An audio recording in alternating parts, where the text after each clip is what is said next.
मैंने अपने बड़े बेटे की शादी अपने पति के दोस्त की बेटी से करवाई, तो शादी की रात ही तलाक तक नौबत आ गई थी।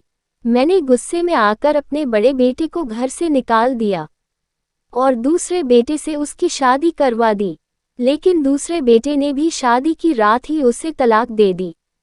मैंने इस राज को मालूम करने के लिए तीसरे बेटे की जबरदस्ती शादी करवाई और दूल्हे की जगह खुद कमरे में चली गई। मेरे पैरों तले से जमीन निकल गई जब तीसरे बेटे के कमरे में आते। मेरा नाम सीमा है। मैं अपने पापा की इकलौती बेटी हूँ।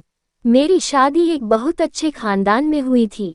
ससुराल वाले सब बहुत अच्छे थे। मेरी आदत है कि रोज सुबह वॉक पर निकल जाती थी। मेरी सास भी मेरे साथ ही होती थी, मगर 10 मिनट बाद ही वह अपना रास्ता बदल कर कहीं चली जाती और 1 घंटे बाद खुद ही वापस आ जाती। अक्सर खोई खोई रहती थी, घर में भी चुपचाप रहती थी। मुझे लगता था कि मेरी सास अंदर से बहुत दुखी है।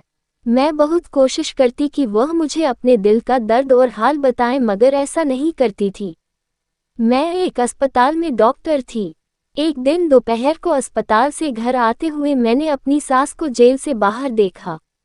वे सड़क की दूसरी तरफ थी, इसीलिए जब तक मैं वहां पहुंची इतने में मेरी सास जेल के अंदर चली गई। मैंने गेट पर खड़े आदमी से पूछा तो वह कहने लगा, यह माँ जी अक्सर यहाँ आती है। मैं वहां बाहर ही रुक गई। आज मैं सास से बात करना और उनसे मालूम करना चाहती थी क्या वजह है इस सारे मामले की। 1 घंटे बाद जब मेरी सास जेल से बाहर निकल आई तो मुझे सामने देख घबरा गई। मैंने प्यार से कहा, माँ जी आप यहाँ क्यों आती है, किससे मिलने आती है, आज मुझे सब जानना है। मेरी सास कहने लगी, तुम घर चलो मैं सब बताती हूँ। हम घर जाकर कमरे में बैठ गए और मेरी सास अपनी कहानी सुनाने लगी। कहने लगी, मेरी शादी बहुत अमीर घराने में हुई। मेरे पति मुझसे बहुत प्यार करते थे। अपने खानदान में सबसे बड़ी बहू होने के नाते सब मेरी बहुत इज्जत करते थे और मेरा हर हुक्म मानते थे। दूसरी वजह यह भी थी, खानदान भर में सिर्फ मैं ही थी जिसके सिर्फ बेटे ही बेटे हुए थे। मेरे 5 बेटे थे और बेटी कोई नहीं थी। मुझे बेटी की बहुत ख्वाहिश थी, मगर अल्लाह ने शायद मेरी किस्मत में बेटी नहीं लिखी थी। मैं तो यही चाहती थी कि मेरी पहली औलाद ही बेटी हो, मगर यह हसरत ही रही। 5वां बेटा अभी 2 साल का ही हुआ था कि मेरे पति का एक हादसे में इंतकाल हो गया। मेरे बेटों में 2 साल का ही फर्क था और वह सब एक साथ जवान हो रहे थे। खानदान वालों की नज़र मेरे बेटों पर जमी हुई थी, क्योंकि वह बहुत खूबसूरत और हैंडसम और नौजवान थे। मैंने उनकी परवरिश बहुत अच्छे से की थी। मुझे अपनी परवरिश पर नाज था। मेरा बड़े बेटे की उम्र अभी 15 साल की थी जब मेरी नंद अपने ससुराल से मेरे बेटे के लिए रिश्ता लाई। वह लड़की अभी 12 साल की थी और बहुत प्यारी सी थी। मेरी नंद ने मुझसे कहा कि इस लड़की को रख लो और उनके घर के हालात बहुत खराब हो गए हैं। वह लोग अपनी बेटी की परवरिश नहीं कर सकते, इसलिए उसे आपके पास छोड़ने आए हूँ और मेरे पास भी इतनी गुंजाइश नहीं है कि इस बच्ची को मैं रख सकूं। आपके पास कोई बेटी नहीं है तो आप इसे रख ले। आज से यह बेटी आपकी हुई। आपकी बेटी की ख्वाहिश थी ना, अब आप उसे बेटी बना ले। नेहा मुझे पहले से ही बहुत अच्छी लगती थी। मेरी कोई बेटी तो नहीं थी, पर मैं इसको प्यार करके अपनी हसरत पूरी कर लेती। अब तो वो मेरी बेटी ही बनकर हमारे घर आ गई थी। मुझे आंटी माँ बुलाती थी और मेरे आगे पीछे घूमती थी। मेरे सारे काम अपने हाथों से भाग भाग कर करती थी। मुझे नेहा से बहुत मोहब्बत हो गई थी। अब अचानक 2 महीने बाद उसका बाप उसे लेने आ गया। कहने लगा, मेरी बेटी मुझे वापस कर दो। अगर आपको पास रखना है तो उसके नाम कुछ प्रॉपर्टी कर दो ताकि उसका भविष्य सुरक्षित रहे। मैं नेहा से जुदाई बर्दाश्त नहीं कर सकती थी, इसीलिए अपना एक प्लॉट उसके नाम कर दिया ताकि उसके बाप को तसल्ली हो जाए। प्लॉट नाम करने के बाद उसका बाप चुपचाप होकर चला गया। नेहा के माँ बाप भी अक्सर उससे मिलने आया करते थे और कभी कभार मैं भी उनसे मिलने चली जाती थी। मैं नेहा के माता पिता की आर्थिक तंगी की वजह से उनके घर थोड़े बहुत पैसे भिजवा दिया करती थी। मेरे सारे बेटे भी नेहा को बहुत प्यार करते थे, उसे सगी बहन समझते थे। जब नेहा की शादी की उम्र हुई तो मैंने रिश्ता ढूंढना शुरू कर दिया। नेहा के माता पिता मेरे घर आए और कहने लगे, आप नेहा से इतना प्यार करती हो तो उसे हमेशा के लिए अपने घर में क्यों नहीं रख लेती। मैंने पूछा कैसे, तो कहने लगे आप उसकी शादी अपने बड़े बेटे से करवा दे, वो हम सब की नज़र के सामने रहेगी। उसके ख्याल से मैं भी चौंक गई कि हाँ, मैंने तो ऐसा सोचा भी नहीं था। असल में मैंने उसे अपने बेटों की बहन समझा था, लेकिन फिर उसके माता पिता ने मुझे बहुत समझाया कि नेहा तुम्हारी रिश्तेदारी में से या तुम्हारी अपनी बेटी थोड़ी है, इसलिए नेहा और अली की शादी में कोई परेशानी नहीं है। इसलिए मैंने बेटे से बात की तो वो दंग रह गया। कहने लगा कि मम्मी, मैंने नेहा को हमेशा छोटी बहन समझा है, मैं उससे शादी नहीं कर सकता। वे शादी करने के लिए मान नहीं रहा था, मगर मैंने उसको राजी कर लिया। अपने बेटे की शादी नेहा से करके मैं बहुत खुश थी। मुझे ये भी था कि अगर बाहर से कोई और बहू लाऊं भी तो न जाने कैसे निकलेगी। अच्छा है, घर की बात घर में ही रह गई। दोनों को कमरे में छोड़कर मैं अपने कमरे में आ गई। अभी मुझे ज्यादा देर नहीं हुई थी कि मेरे बेटे के कमरे से चीखने की आवाज आने लगी। मैं बाहर भागी कि अल्लाह हिफाजत करे, क्या हो गया। घर में जितने भी मेहमान थे वह सब भागे। बेटे के कमरे का दरवाजा खुला हुआ था और वह सोफे पर बैठा हुआ था, जबकि मेरी बहू कमरे के बीचों बीच खड़ी रो रही थी। मैंने आगे बढ़कर उसे गले से लगा लिया और पूछा कि क्या हुआ। उसने कोई जवाब नहीं दिया। मेरा बेटा अपनी जगह से उठा और बोला, मम्मी, मुझे इसे तलाक देनी है। मैं उसकी बात सुनकर बिल्कुल हैरान रह गई। सब मेहमानों के मुंह खुल गए कि नई नवेली दुल्हन को कमरे में आते ही बीवी से तलाक की बातें क्यों कर दी। मैंने भी गुस्से में आकर बेटे के मुंह पर थप्पड़ मार दिया और कहा कि तुम क्या बकवास कर रहे हो, होश में तो हो। कहने लगा, मम्मी, सच कह रहा हूँ, मुझे वाकई उसे तलाक देनी है। मैंने अपने बेटे को फिर से थप्पड़ मारा और चिल्लाते हुए पूछा कि आखिर तुम ऐसा क्यों कर रहे हो। वो कुछ नहीं बोला तो मैंने गुस्से में आकर उसे घर से निकाल दिया और कहा कि आज के बाद तुम मर गए हो हमारे लिए। आइंदा इस घर में दोबारा कदम मत रखना। मेरा बेटा घर से चला गया, मगर उसने मुझे वजह नहीं बताई। उसने अपनी बीवी को तलाक क्यों देनी है। मैंने अपनी बहू से पूछा तो कहने लगी, मुझे नहीं पता। कमरे में आते ही कहने लगे कि मैं तुमसे शादी नहीं करना चाहता था, इसलिए मैं तुम्हें तलाक देना चाहता हूँ। इतनी बात कहकर मेरी बहू फूट फूट कर रोने लगी। सारे मेहमान हम पर थू थू करने लगे। मेरे बेटे ने इतने लोगों के सामने मेरी नाक कटवा दी थी। लोग मेरी परवरिश पर सवाल उठाने लगे। मेरी बहू के माँ बाप भी वही थे। वह अपनी बेटी को दूसरे कमरे में ले गए और मैं अपने कमरे में आ गई। मुझे यकीन नहीं आ रहा था कि मेरा इतना काबिल और अच्छा बेटा ऐसे भी कर सकता है। मुझे इतना शर्मिंदा भी करेगा और अपनी बीवी से तलाक की बातें करेगा। मुझे वजह जानने के लिए बेचैनी हो रही थी कि कोई तो वजह होगी। अगले दिन मेरी समधन और समधी ने बहुत हंगामा किया और कहने लगे कि हमारी बेटी का भविष्य खराब हो गया है। कोई तलाकशुदा लड़की से शादी क्यों करेगा। हमारी बेटी के पास तो कोई दौलत या जायदाद भी नहीं है, कोई उससे दौलत के लालच में शादी कर ले। मैं बहुत शर्मिंदगी महसूस कर रही थी। मेरी बेटे की वजह से आज मुझे ये दिन देखना पड़ा। मैंने सोचा तो मुझे लगा कि मेरा समधी सही कह रहा था। मैंने बड़े बेटे को घर और जिंदगी दोनों से निकाल दिया था, इसीलिए उसके हिस्से की सारी जायदाद अपनी बहू के नाम कर दी थी। बहू मुझसे बहुत मोहब्बत करती थी। मेरी बहू भी कहने लगी कि मैं आपके पास ही रहूंगी। मेरी माँ और बाप दोनों आप ही हो, मैं आपको छोड़कर कहीं नहीं जाऊंगी। मेरे बेटे ने मेरी बहू को तलाक तो दे दिया, लेकिन उसके बाद अक्सर मेरी बहू घर से वॉक करने के लिए एक पार्क में चली जाती थी। मैं भी जाने देना चाहती थी कि बेचारी का दिल लगा रहे। नेहा मुझे दिखाने के लिए खुश रहा करती थी, मगर मैं जानती थी कि वह खुश नहीं है। कभी कभी मुझे उसकी हरकतें अजीब भी लगती थी, मगर मैं ये सोचकर इग्नोर कर देती कि शायद ये सदमे की वजह से ऐसी होगी। वह सारा दिन फोन पर बातें करती, कहती मम्मी से बात कर रही हूँ। कभी बहुत परेशान होकर रोने लग जाती। उन्हीं दिनों मेरे सबसे छोटे बेटे का एक्सीडेंट हो गया और छोटा बेटा इस दुनिया को हमेशा के लिए छोड़कर चला गया। मेरी तो मानो जैसे कमर ही टूट गई। एक बेटा पता नहीं कहाँ दर बदर भटक रहा था और दूसरा भी मुझे छोड़कर चला गया था। मेरी बहू ने मेरी बहुत खिदमत की थी और उसकी वजह से हम दोनों सास बहू का दिल लगा रहता। कुछ दिनों बाद मेरे समधन और समधी आए और कहने लगे कि अपने दूसरे बेटे की नेहा से शादी कर दो, क्योंकि तुम्हें उसकी ज़रूरत है। उसकी बात सुनकर मैं राज़ी हो गई और दूसरे बेटे को बुलाकर कहा, मैं तुम्हारी शादी नेहा से कर रही हूँ।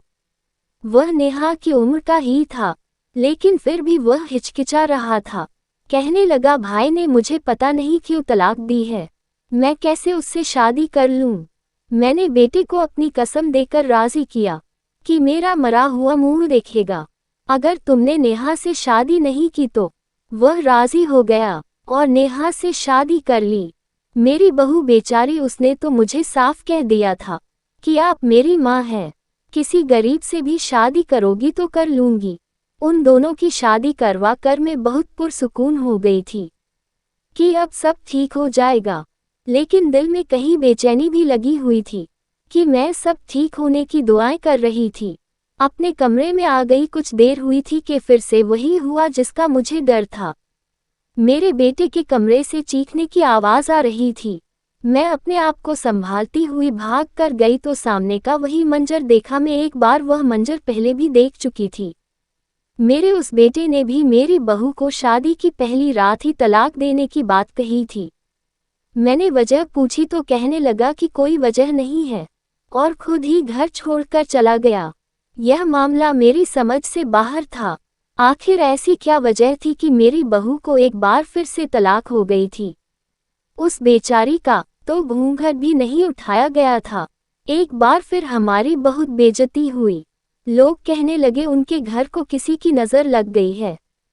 अच्छे खासे माँ के कहना मानने वाले लड़के इस तरह बागी होकर घर छोड़कर चले जाएंगे। इस बार मुझे थोड़ा शक होने लगा था कि कोई तो ऐसी वजह होगी ना कि मेरे दूसरे बेटे ने भी उससे तलाक दे दिया। आखिर क्या वजह थी? कसूर किसका था, बेटों का या मेरी बहू का? मैं बिल्कुल चकरा कर रह गई थी। इतनी सीधी बात हरगिज नहीं थी जितनी नजर आ रही थी। मैं पागल होने वाली हो गई। मेरे तो बेटे घर छोड़ गए, एक मर गया और एक बिस्तर पर था।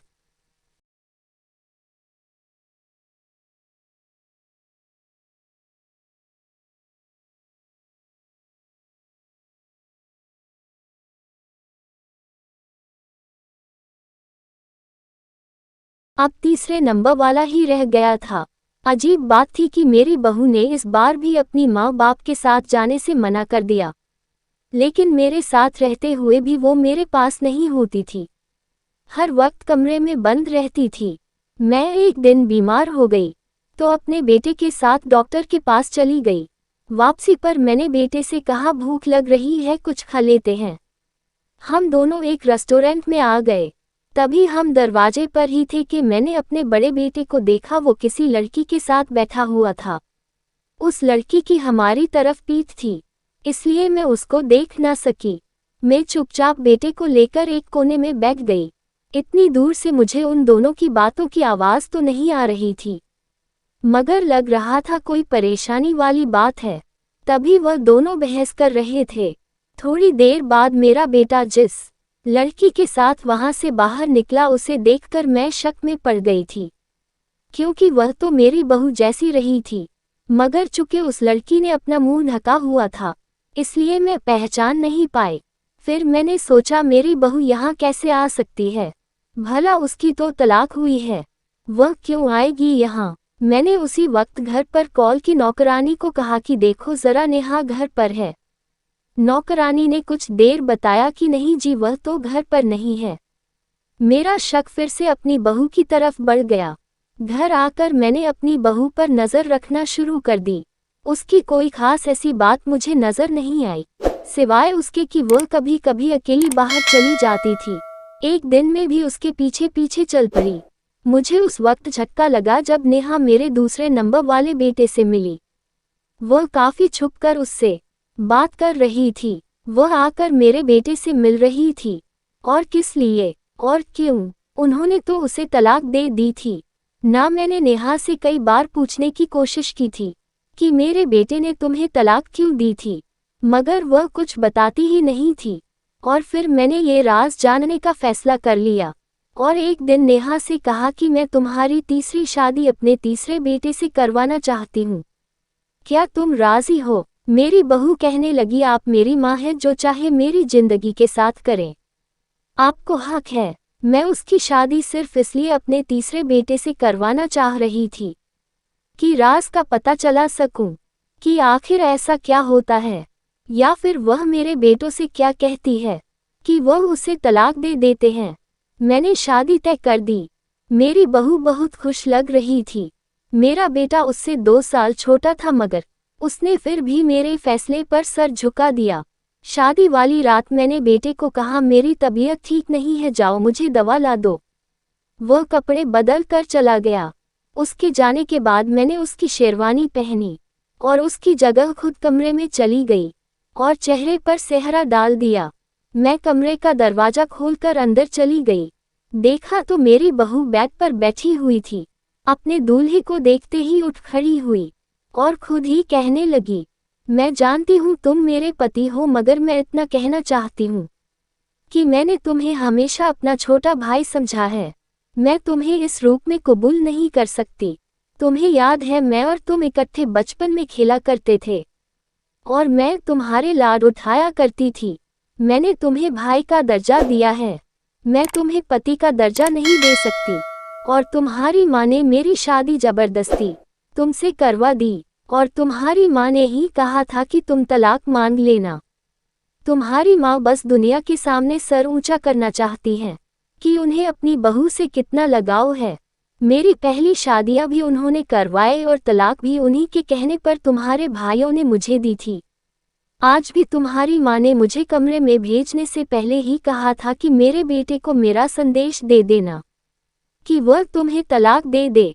इसलिए मैं चुप करके उसे सुन रही थी।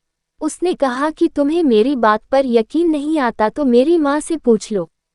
उसने अपनी माँ को फ़ोन किया तो थोड़ी देर बाद मेरी समधन भी कमरे में आ गई और कहने लगी, बेटा ये ठीक कह रही है, उसने हमेशा तुम्हें भाई समझा है।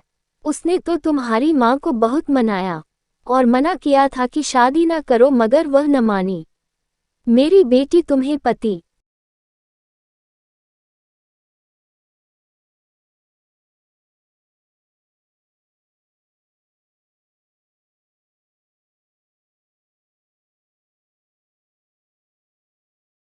के रूप में कबूल नहीं कर सकती। ये किसी और को पसंद करती है। तुम उसे तलाक दे दो ताकि उसकी शादी में इस लड़के से करवा दूं। मेरी समधन और मेरी बहू को मालूम नहीं था कि के सेहरे के पीछे मैं हूँ। नेहा को यही लग रहा था कि मेरा बेटा और उसका पति है। मेरी सांसें रुक गई। वो किस फराटे से झूठ बोल रही थी और मेरी समधन भी मिली हुई थी और झूठ बोलकर मेरे बेटे से तलाक लेती रही थी। मेरी बहू जिसे मैंने अपनी बेटी से बढ़कर चाहा था और इसमें मेरी समधन भी मिली हुई थी। ये सब देखकर मेरी तो जान निकल गई। मैंने चेहरे से सेहरा उतार कर फेंक दिया। वो दोनों मुझे देखकर घबरा गई। कहने लगी, मम्मी आप यहाँ। मेरी समधन मुझे देखकर दंग रह गई थी। उनको उम्मीद नहीं थी कि दूल्हे के रूप उनके सामने मैं खड़ी हूँ। मैंने आगे बढ़कर उसके मुंह पर थप्पड़ मार दिया और चिल्लाकर कहा, खबरदार मुझे मम्मी कहा तो तुम इतनी घटिया निकलोगी, मुझे यकीन नहीं आ रहा। मेरे बेटे के खिलाफ मुझे भड़काती रही हो। तुम्हारी वजह से मैंने अपने बेटे को घर से निकाल दिया था। मेरी समधन आगे बढ़ी कि समधन जी मेरी बात सुनो, मगर मैंने उसे धक्का देकर पीछे कर दिया। नेहा परेशान हो गई कि मुझे सब पता चल गया। उसने जल्दी से मेरे मुंह पर हाथ रखा और मुझे कुर्सी पर बिठाकर आंखों ही आंखों में माँ से इशारे में बात की और फौरन मेरे हाथों को दुपट्टे से बांध दिया और मेरे मुंह में भी कपड़ा ठूंस दिया। कहने लगी, सॉरी सासू माँ, आपको ये सब पता चल गया है, वरना मुझे आपके साथ यह न करना पड़ता, आप यहाँ ही कैद रहें। मैंने चिल्लाना चाहा मगर मेरी आवाज़ मेरे मुंह में ही अटक कर रह गई। वो ऐसा क्यों कर रही थी? अचानक दरवाजे पर किसी के आने की आहट हुई। मेरी एक रिश्तेदार औरत थी। आवाज़ आए, नेहा सब ठीक है ना? कमरे से आवाज़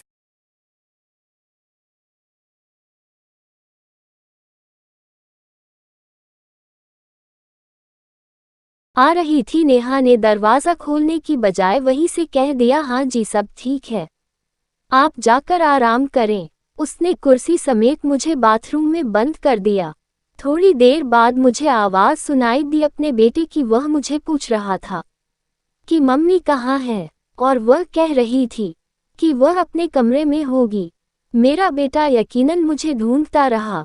मैं अंदर तड़प रही थी। मेरे साथ ऐसा भी होगा मैंने कभी ख्वाब में भी नहीं सोचा था। कुछ देर बाद मुझे दोबारा बाहर से आवाज़ आने लगी। मेरा बेटा मुझे बाहर ढूंढने चला गया था। मैंने कोशिश करके अपने आप को खोलना चाहा, मगर मैं खुल न सकी। मुझे बहुत मजबूती से बांधा गया था। थोड़ी देर बाद मेरी समधन ने आकर मुझे वहां से निकाला और खींचते हुए स्टोव में ले गई और ले जाकर बंद कर दिया। मैं अभी तक अपनी बेटे की शेरवानी में ही थी। स्टोव में बहुत गर्मी थी। मेरी हालत खराब होने लगी। मुझे उम्मीद थी मेरा बेटा मुझे ढूंढने लगा, मगर पूरा दिन गुजर गया और ना आया। मुझे वहां पर कैद हुए 2 दिन हो गए थे और नेहा ने जाकर दिन में सिर्फ एक बार खाना दिया था और अब भूख से मेरी जान निकल रही थी। मैंने अपने आप को आज़ाद करने की कोशिश शुरू कर दी, जो मैं पिछले 2 दिन से कर रही थी।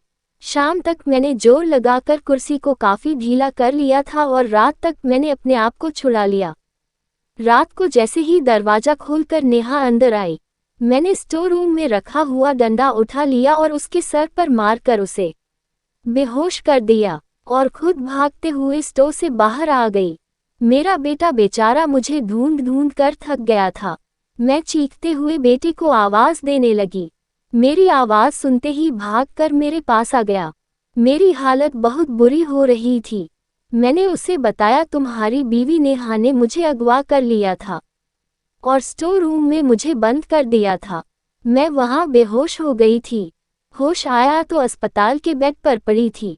मेरे दोनों बड़े बेटे भी मेरे सामने खड़े थे। मैं उन दोनों को देखकर बहुत खुश हो गई। मुझे लगा मैं एकदम ठीक हो गई हूँ। मैं नेहा के बारे में पूछा तो छोटे वाला कहने लगा, धोखेबाज लड़की इस वक्त अपने माँ बाप के साथ जेल में है। मेरे बेटे ने मुझे सारी कहानी सुनाई, जो ये थी कि मेरी समधि और समधन को शुरू से ही मेरी दौलत पर कब्जा करना था। दौलत पर कब्जा करें। नेहा ने जब मेरे बड़े बेटे से शादी की तो शादी की रात उसे भी यही कह रही थी कि मैं तुम्हें हमेशा अपना बड़ा भाई समझती हूँ। मैं तुम्हारे साथ ऐसा नहीं निभा सकती। मैं किसी और को पसंद करती हूँ।